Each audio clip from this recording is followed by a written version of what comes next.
नमस्कार मित्र, चंद्रकांत भी भट्ट अमेरिका से। मेरे देश की धरती सोना उगले उगले, देश की धरती भारत, जिसने गाया हुंकार मनोज कुमार, वो देशभक्त इंसान देश को शायद नहीं मिलेंगे। मैं बात करता हूँ कि भारत की स्त्री जौहर भी कर सकती है, सती भी बन सकती है,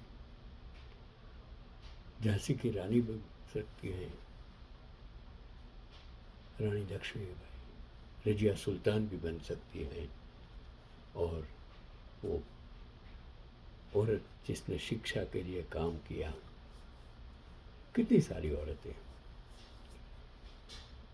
कभी कभी इंस्पिरेशंस मैंने कितने सारे वीडियो बनाए जिसमें मेरा उद्देश्य सिर्फ इंसान पढ़ने से बुद्धिशाली नहीं हो सकता है, उसका स्किल, उसका अनुभव। क्योंकि एक स्त्री घर में जब माँ होती है, अनपढ़ होती है, वो अनपढ़ कभी भी नहीं होती है जिसे आप अनपढ़ कहते हो। वही माँ मोहनलाल करमचंद गांधी भी पैदा करती है, वही माँ विवेकानंद भी पैदा कर सकती है।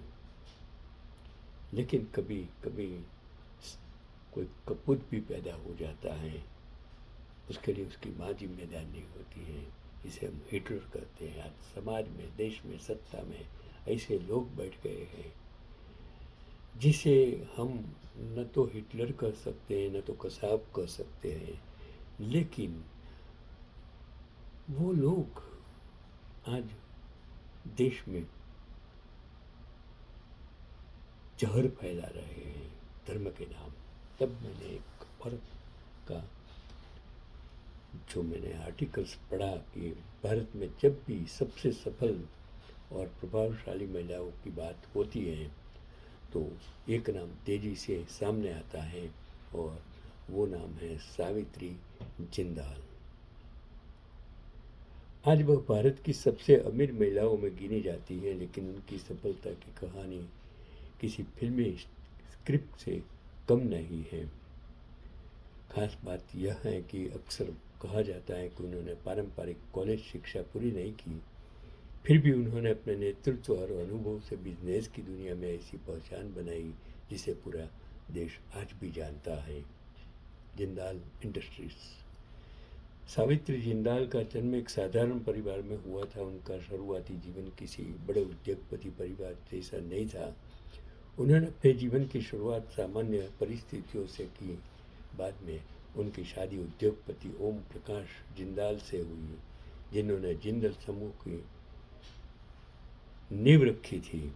उस समय शायद ही किसी ने सोचा होगा कि एक दिन यही महिला भारत के सबसे बड़े उद्योग समूहों में से एक का नेतृत्व करेगी।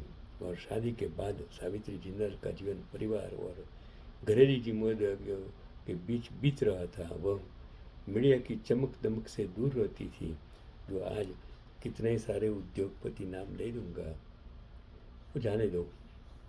उनका मुख्य ध्यान परिवार पर था, लेकिन जिंदगी हमेशा एक जैसी नहीं रहती। साल 2005 में एक दुखद घटना ने उनके जीवन को पूरी तरह बदल दिया।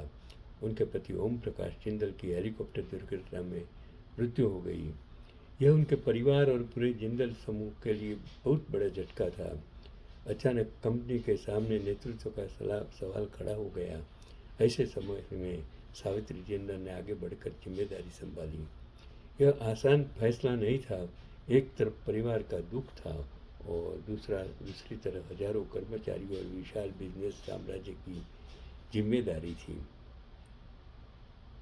जैसे बिहार के एक उद्योगपति ने अपना पुत्र यंग सन गुजर जाने के बाद जिस तरह वो उद्योग को संभाला, आप सब जानते हो। कई लोगों को लगा कि शायद ये अपने बड़े इतने बड़े बिजनेस को संभाल नहीं पाएगी, लेकिन यहीं से उनकी असली कहानी शुरू हुई। उन्होंने धीरे धीरे बिजनेस को समझा, लोगों से सीखा, अनुभवी टीम के साथ काम किया और कंपनी की दिशा को मजबूत बनाए रखे। जिंदाल समूह स्टील, पावर, सीमेंट और इंफ्रास्ट्रक्चर जैसे कई क्षेत्रों में काम करता है और समय के साथ कंपनी ने भारत ही नहीं बल्कि अंतर्राष्ट्रीय स्तर पर भी अपनी पहचान बनाई और सावित्री जिंदल ने नेतृत्व की भूमिका निभाते हुए समूह को नई ऊंचाइयों तक पहुंचाने में योगदान दिया। उनकी कहानी यह भी बताती है कि सफलता केवल डिग्री पर निर्भर नहीं करती। शिक्षा महत्वपूर्ण है, लेकिन अनुभव, निर्णय लेने की क्षमता, सीखने की इच्छा और लगातार मेहनत भी उतनी ही जरूरी होती है। उन्होंने साबित किया कि अगर किसी व्यक्ति के पास आत्मविश्वास और सीखने की भूख हो तो वह नई परिस्थितियों में भी खुद को ढाल सकता है। इंदिरा गांधी एक ऐसी आयन लड़ी कैसे बनी, बेनजीर भुट्टो आयन लड़ी कैसे बनी, और एक इटाली से आई एक स्त्री। देखिए, मैं कोई पक्ष की बात नहीं करता हूँ।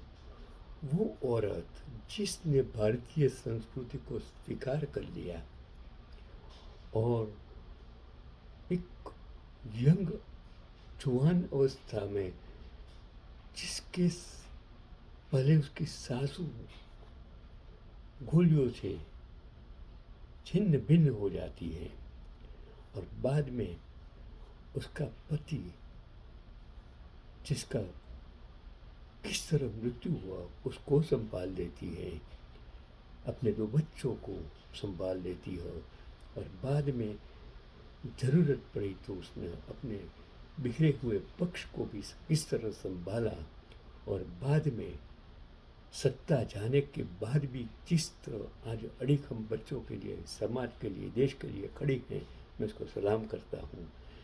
अब पक्ष की बात छोड़ दिए, इंसानियत की बात करें। मैं किसी का पक्ष के बारे में बात नहीं करता हूँ, मैं स्त्रियों के बारे में बात करता हूँ।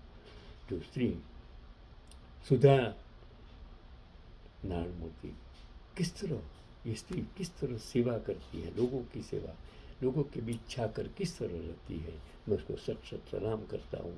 भारत की इस सन्नारियों को, जिसने देश बनाने में, लोगों के बीच रहने में, और कितने सारे, मैं कितना नाम गिनाऊँ आपको। सावित्री जिंदाल राजनीति से भी जुड़ी रही और उन्होंने समाज सेवा के क्षेत्र में भी काम किया। उनके जीवन में बिजनेस के साथ सामाजिक जिम्मेदारी भी एक महत्वपूर्ण हिस्सा रही है।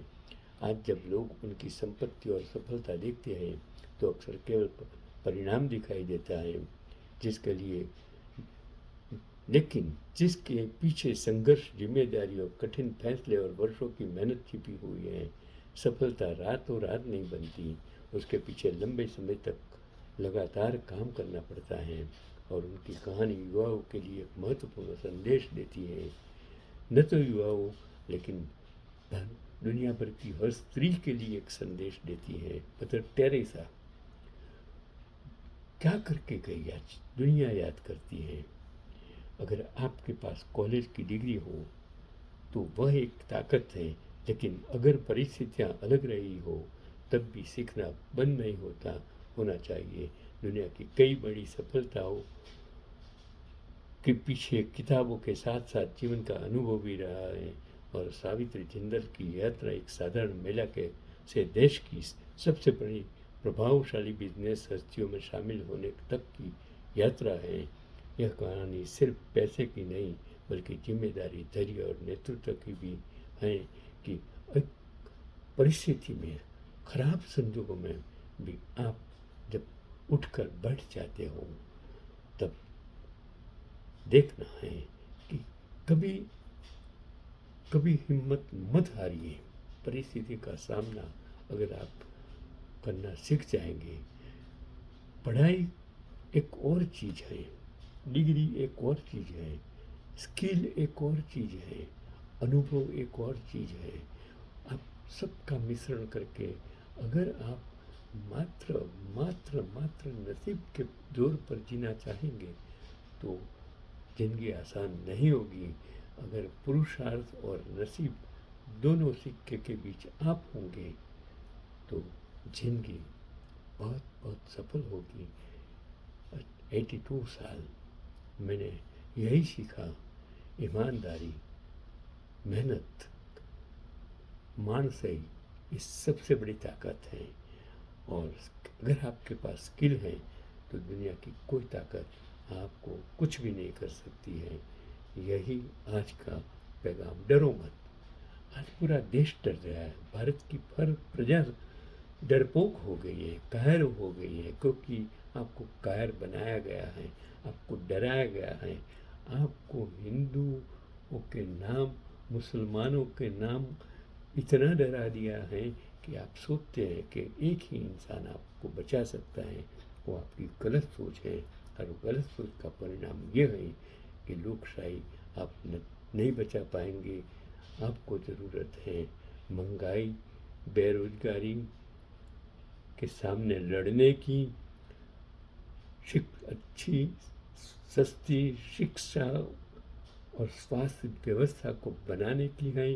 उनके बजाय आप धर्मांधता में डूब गए हैं, तो आपको कोई बचाने वाला नहीं है। यही आज का पैगाम।